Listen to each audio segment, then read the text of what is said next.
It's another New York and Company ticket giveaway. Pianist Fabio Bedini appears in recital at Alice Tully Hall this Friday at 8 p.m. The program includes works by Clementi and Chopin and features Beethoven's Appassionata Sonata. For more information, call 212-721-6500. WNYC has 3 pairs of complimentary tickets to the concert. We're giving those away now, starting with the 5th caller to reach us at 212-267-WNYC. This is Father Guru Sarducci reminding you, you're listening to New York and Company with Leonard Lopate, or in Italian, Lopate, on WNYC, in Italian, AM 820, New York Public Radio. I come bearing gifts. Whoops, can you reach? What's that? You got a screw loose? No, Oh. tie pin for you. Any young person with a sick sense of humor and a way with the written word will be inspired by Dick DeBartolo. Known as Mad Magazine's maddest writer, Mr. DeBartolo submitted his first piece when he was still in high school. Within weeks, his parody of live butter advertisements or margarine advertisements was accepted. 4 months later, it appeared in the magazine. Subsequent submissions weren't accepted, not because they weren't funny, but because Mr. DeBartolo had the uncanny ability to submit parodies too close to what staffers were already working on. He received encouragement, though, and was told he was on the way to being a more than one-time Mad contributor. It's been over 30 years since he sold that first story to Mad, and with his book, Good Days and Mad, Mr. DeBartolo reveals what life is like behind the scenes of the most outrageous magazine on the newsstands. The book is published by Thunder's Mouth Press, and Mr. DeBartolo joins me now on New York and Company. You have called me Mr. DeBartolo more in that past minute than I've been called in my life. Well, congratulations. Thanks. Instant respectability. Wow, I can hardly believe it. It's I'm great. Sure more people come up to you and say, you know, I read Mad first in blah, blah, blah. Now, I read Mad first when it was a comic book and lost interest when it became a magazine because it's like everything else, you know, like, oh, gosh, this thing is really lost it. And every generation, I suspect, reads it for a time and then moves on, and new kids come along and they say, wow, this is the greatest thing, and then they move along. Well, you know, there's an interesting phenomenon. One of the things when Bill Gaines was alive, the founder and publisher for 40 years, we never did reader surveys, and people would say, who reads Mad? And my standard answer was 1 million people. We didn't know if it was one very rich man who bought 1 million copies or 1 million people. And we would never do a reader survey for a couple of reasons. One is we didn't want to find out a particular age group read it and then subconsciously write to that age group. And we always made fun of surveys, so why would Mad do a survey? But when Bill died, Mad's owned by Time, is a division of Time Warner and DC Comics. The first thing they did was a reader survey. We found 2 amazing things. First is we got 70,000 replies, which is a huge percentage of readers. And second was we found 30% of our readers are above 25 years of age.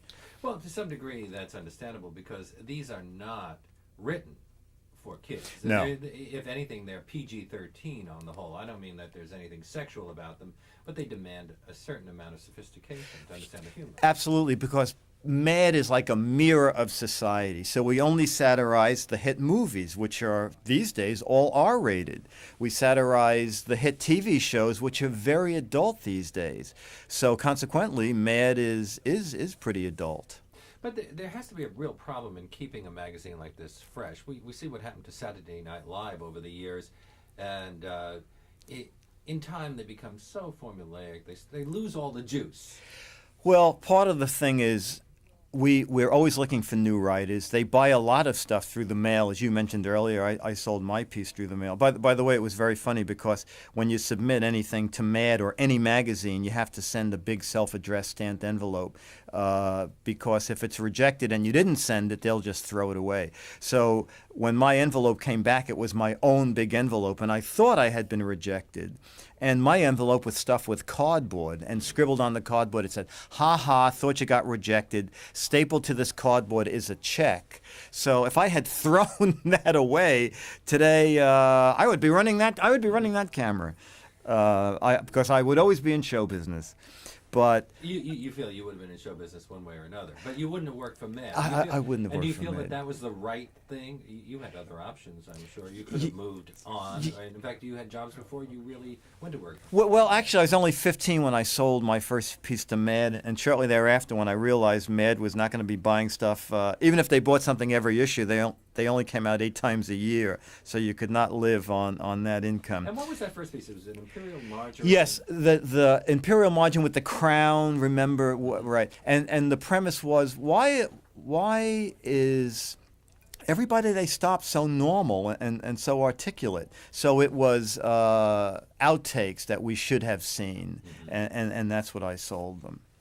And then you realized that Mad wasn't going to make you a real living, so Right. you started writing for other people. I started answering fan mail for Barry and Enright, Jack Barry, Dan Enright, who were doing all the quiz shows. But they had a kid show called Winky Dink and You. And weren't Barry and Enright really hurt by the quiz show scandal? yes, they actually they were hurt, but Winky Dink had gone off the air by the time that the scandal had started. Salamander never appeared. Not on Winky Dink and You, no. And we didn't give him advanced cartoons, right? Sneak in the word that you're going to run what kind of cartoons? Winky Dink was an animated cartoon. It was actually very clever. It was really the world's first interactive TV show. It came you for 50 cents you bought a TV screen that was clear plastic that went on your TV screen, and there would be animation, and the bad guys would run away and blow the bridge up so the cops couldn't catch up. So the kids at home would have a box of crayons, and we would say, "Kids, quick, draw the bridge back in so the cops can get across." And the kids on their screen would draw a bridge, and then the animated characters would go across the bridge the kids drew. So it was wildly popular. In doing this book, you are talking about certain periods of the magazine before you even arrived. Right. But you don't have the drawings by Basil Wolverton and all of those other things. Are they available anymore? There was a Christie's auction where, for the first, while Bill ran the magazine, he bought all the art outright and stored it in a vault. And then when Bill got in his late 60s, he thought he really should, why save it? So he started selling the art. In 4 hours at a Christie's auction, Mad Art brought in over $600,000. I don't think anybody realized how much people wanted Mad Art. But now with DC Comics, the owner, Mad Art will be sold through the Warner stores, those big studio stores. Mm-hmm. So a lot of the old stuff is just not available? It is not available yet, but it will be. Mm-hmm. And a lot of stuff has been sold already. Did you have to make a deal with Warner's to use this material? In my book, Yeah. Yes, I did. Because they own it, and even though I wrote it, I did have to get permission and pay a fee to use it. You are a writer. You don't do the drawings. So Boy. You're dependent to some degree on whether the artist you're paired with is simpatico. Exactly. And the amazing thing is we never meet. Really? Mort Drucker, who draws a lot of my movie takeoffs, Jack Davis, who illustrates a lot of my work.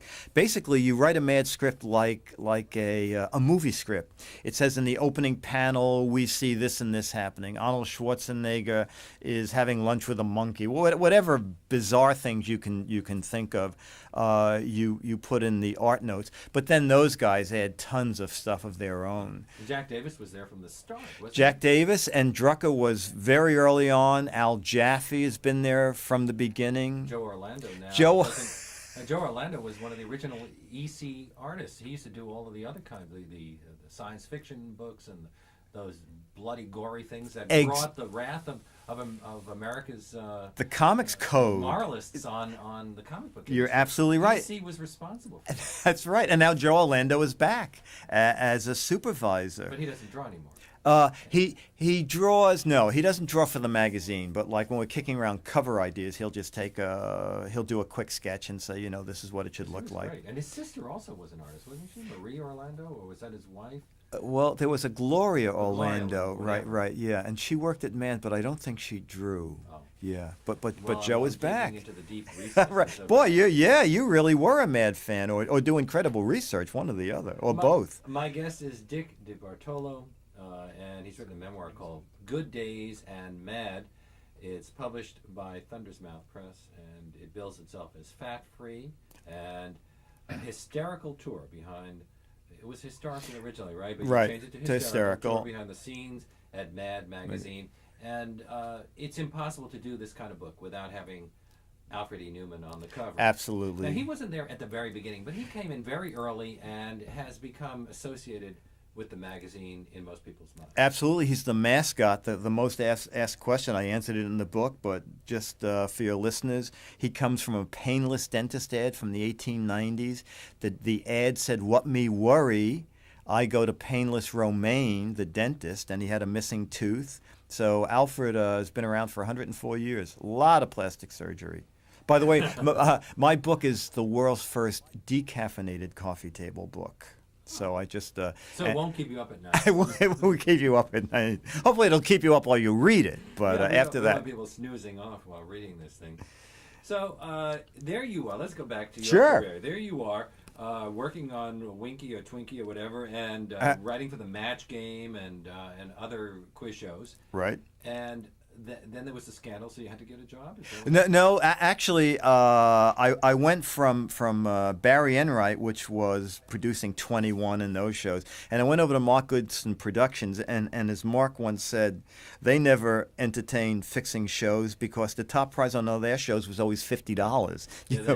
Remember what's my name? What's my line? Right. Every wrong answer, you got $25. The most you could win was $50.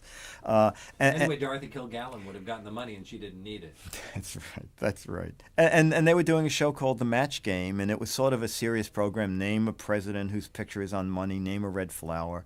And the show got canceled, and I went to Mark Goodson, and I said, Mark, I do a lot of work for Mad Magazine. We could do very silly questions, Mary put gravy on John's blank, and we could... And he said, it's going off the air. Do what you want. So anyway, the funny questions caught on, and the show ran 17 years. So in one form or another. So Goodson said, "You'll always work for me," and now I'm working on the new Family Feud. So you worked on that at the same time that you started freelancing at Mad? At Mad. Are there any staffers at Mad? Or is Boy, everybody kind of it is a bare bone. It's part of Mad's success. No advertising for all these years, and more phenomenal, Mad has never advertised itself. So 42, coming on 43 years, Mad exists just from word of mouth. But almost everybody's freelance. There's Nick Meglin and John Ficarra, the two co-editors. There are 3 associate editors, an intern, 2 art people, and Ann Gaines, Bill's widow, as office manager, and Joe Orlando. That's the staff. So it's a bare bones operation. So it must be a money machine because they pay so little. They don't have to pay medical benefits or anything like that. Right. And they sell in the millions. Well, they pay the highest rate of anybody for this type of material. And as a matter of fact, the artist really lucked out because Bill paid 4 to 5 times what comic books were paying because Bill retained the rights to the artwork. But when he was really the key, wasn't he? Oh, Bill, Bill was the key in as much as he would always say that he gave the writers and the artists the atmosphere in which to flourish. The Mad offices are a shambles. When we took over a little more office space, Bill said, "Dick, do you need any more space?" And I said, "I need 2 more desks." And he said, "Why?" I said, I don't have room at home for electric trains, and I would love. And for 3 years I had 2 desks back to back with electric trains on them. He would indulge us in whatever we thought we needed. There was no dress code at Mad because he figured writers and artists, why should they get dressed? Their thing is writing and drawing. Now, it's interesting that he was so important because you would have thought that the people who came up with the great ideas would have been the key. I remember Harvey Kurtzman was involved in the earliest years, and then he left, and I think he had his own magazine, Cracked or something like that, and none of those other imitations ever made it. I think it was Help, but I may be wrong. No, they didn't, and I'm not sure why. And Bill would always say the backbone of the magazine are the writers, because you need the writers before the artists can even do the crazy art. Well, Harvey Kurtzman did okay with Little Annie Fan. Oh boy, for years with Will Elder, absolutely. That must have ran to 8 or 10 years.